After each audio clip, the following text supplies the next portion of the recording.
옛날에 과부 두 사람이 한 동네에 살았습니다. 한 과부는 가랑이가 찢어지게 가난하게 살고 한 과부는 만석군 부자로 살았습니다. 가난뱅이 과부는 왜 가난한고 하니 무엇이든지 생기면 생기는 대로 남에게 다 줘서 그런 것입니다. 쌀이 생기면 저보다 더 가난한 사람에게 주고 옷이 생기면 저보다 더 불쌍한 사람에게 준단 말입니다. 매일 열심히 일하지만 이러니 뭐 재산을 모을 수 있겠습니까? 너무 착한 과부는 뭐만 생기면 다남한테 퍼주는 그런 안악인 것입니다. 그런데 부자 과부는 왜 부잔고 하니 무엇이든지 생기면 생기는 대로 다 챙겨 넣어서 그렇지 않겠습니까? 뭐든지 한번 손에 쥐면 놓지를 않는 것입니다. 제 것이고 남의 것이고 한번 손에 넣은 것은 죽어도 안 내놓는단 말입니다. 탐나는 물건이라도 있으면 얻든지 빼앗든지 훔치든지 해서 다 가져가는 아주 탐욕스러운 여자였습니다. 그러니 재산이 많지 않겠습니까? 절대 자기한테 손해되는 짓을 일도 안 하는 겁니다. 그런데 한 해는 극심한 흉년이 들었는데 가난뱅이 과부는 그나마 먹고 살 양식이 떨어졌습니다. 혼자서 열심히 일해서 1년치 양식은 가지고 있었지만 그 착한 심성 때문에 곳간이 텅 빈 것입니다. 흉년이다 보니 여기저기 굶는 사람들이 아주 많지 않겠습니까? 일 못하는 노인들 집에 가서 쌀 한 대박 퍼주고 아이들이 있는 집에 가서 또 한 대박 퍼주고 이러니 많지 않는 양식이 남아나겠습니까? 그래도 착한 과부는 배는 고프지만 마음은 항상 배불렀습니다. 그래도 자기도 먹고는 살아야 하지 않겠습니까? 그래서 하는 수 없이 부자 과부를 찾아갔습니다. 거 보리쌀 있으면 좀 구워주세요. 우리 밭에 보리가 익으면 배서 갚을 터이니 얼마 안 걸릴 거예요. 그렇게 하시오. 보리는 창고에 있으니까 거기 가면 있을게요. 부자 과부가 웬일인지 선선히 보리쌀 한 가마를 구워주는데 집에 와서 풀어보니 반 넘어 모래에다 보리 등겨가 섞여 있는 것입니다. 먹을 만한 보리는 반도 안 되는 것입니다. 하는 수 없이 그걸로 끼니를 때우고 이렇게 여름이 되어 보리를 베가지고 한 가마를 갚았습니다. 모래도 겨도 안 섞고 잘 익은 걸로 골라서 한 가마를 갚았단 말입니다. 그런데 이 부자 과부가 뭐라고 하느냐면 이자로 보리쌀 2가마를 더 내라는 거지 않겠습니까? 웬일로 선선히 구워줄 때 알아봤어야 했는데 가난뱅이 과부가 기가 막히지 않겠습니까? 보리쌀 2가마 주고 나면 나 먹고 살 양식도 없는데 어떡하라고요? 하니까 그건 되게 사정이지. 정량식이 없으면 산에 가서 나물이라도 캐다 주시오. 올 여름 내 하루 한 소쿠리씩. 이러거든 말입니다. 할 수 없이 그날부터 날마다 산나물을 한 소쿠리씩 캐다 줬습니다.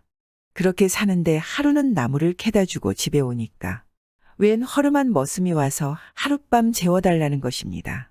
이 머슴이 부자 과부네 집에 갔다가 퇴짜를 맞고 오는 길이었거든 말입니다. 아이고 누추하지만 어서 들어오세요. 이곳이라도 좋으면 하룻밤 쉬어가세요. 하고 반갑게 맞아들여서 대접을 잘해줬습니다. 새로 밥도 따뜻하게 짓고 반찬도 있는 대로 정성스럽게 차려서 잘 대접을 했습니다. 방도 깨끗하게 치워 이부자리 펴서 재웠습니다. 그런데 아침에 일어나 보니 이 머슴이 온데간데 없는 것입니다. 자던 자리에 부채만 2개 달랑 놓여 있단 말입니다. 가만히 보니까 하나는 빨간 부채고 하나는 파란 부채인 것입니다. 아이고 이 손님이 부채를 두고 갔네. 그런데 아침부터 어디 간 거지?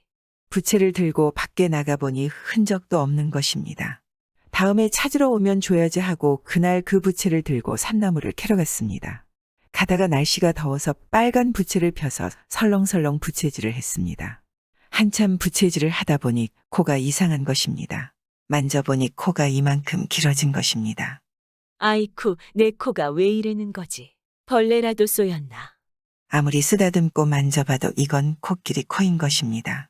참 별난 일도 다 있다 하면서 이번에는 파란 부채로 부채질을 설렁설렁 했습니다. 한참 부채질을 하다가 보니 이건 또 뭐야? 코가 없어졌어. 만져봐도 밋밋해. 아하, 이게 다 저 부채가 부린 유수리로구나. 빨간 부채를 들고 슬슬 붙이니까 코가 다시 길어지는 것입니다.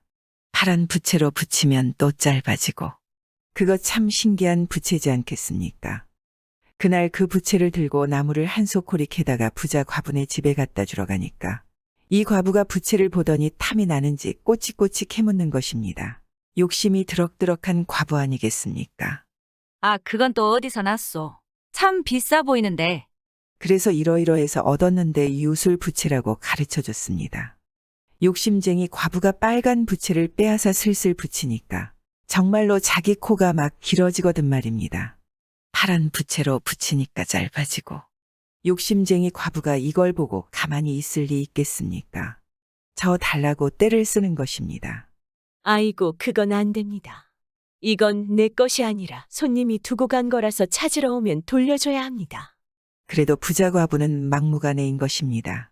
나중에는 자기 집을 줄 테니 부채와 바꾸자고 그러는 것입니다. 안 된다고 해도 억지로 빼앗고는 집을 바꿨습니다. 가난뱅이 과부가 큰 기와집에서 살고 부자 과부는 오막살이 초가집에서 살게 된 것입니다. 이 욕심쟁이 과부가 초가집에 들어누워서 생각을 하니 이제는 떼돈을 벌겠다 싶거든 말입니다. 이 사람 저 사람 찾아다니면서 빨간 부채로 몰래 코를 키워놓고는 파란 부채로 고쳐주면서 돈을 벌면 좀 많이 벌지 않겠습니까? 그런 생각을 하면서 빨간 부채로 슬슬 부채질을 하니 이 과부의 코가 슬슬 길어지는 겁니다. 과부는 돈 벌 욕심에 기분이 좋아서 그것도 모르는 것입니다. 호호호. 이제 온 나라 돈이 다 내 것이다. 이 나라에서 가장 부자가 되는 거지. 이러면서 자꾸 부채질을 하니 코가 어찌 되겠습니까? 지붕을 뚫고 하늘로 올라가는 거짓말입니다. 올라가다 어디까지 갔느냐면 하늘나라 옥황상제 사는 대궐까지 갔거든 말입니다. 이때 옥황상제가 어슬렁어슬렁 마당을 거닐다 보니 모 길쭉한 것이 마당에서 쑥 올라온단 말입니다. 여봐라. 저것이 무엄하게 마당을 뚫고 올라오니 당장 묶어라. 그래서 신하들이 달려들어 나무에 꽁꽁 묶었습니다. 그때 땅에서는 과부가 부채질을 하다 말고 정신이 들었습니다. 어이쿠, 그새 내 코가 지붕을 뚫고 올라갔네. 빨리 짧아지게 해야겠다. 하고서는 파란 부채로 막 부채질을 했습니다. 아, 코끝이 하늘나라 나무에 묶여 있으니 어찌 되겠습니까? 코가 짧아지니 몸뚱이가 코에 매달려 하늘로 둥둥 떠올라가는 것입니다. 이게 무슨 일이야? 왜 하늘로 끝없이 올라가는 거지?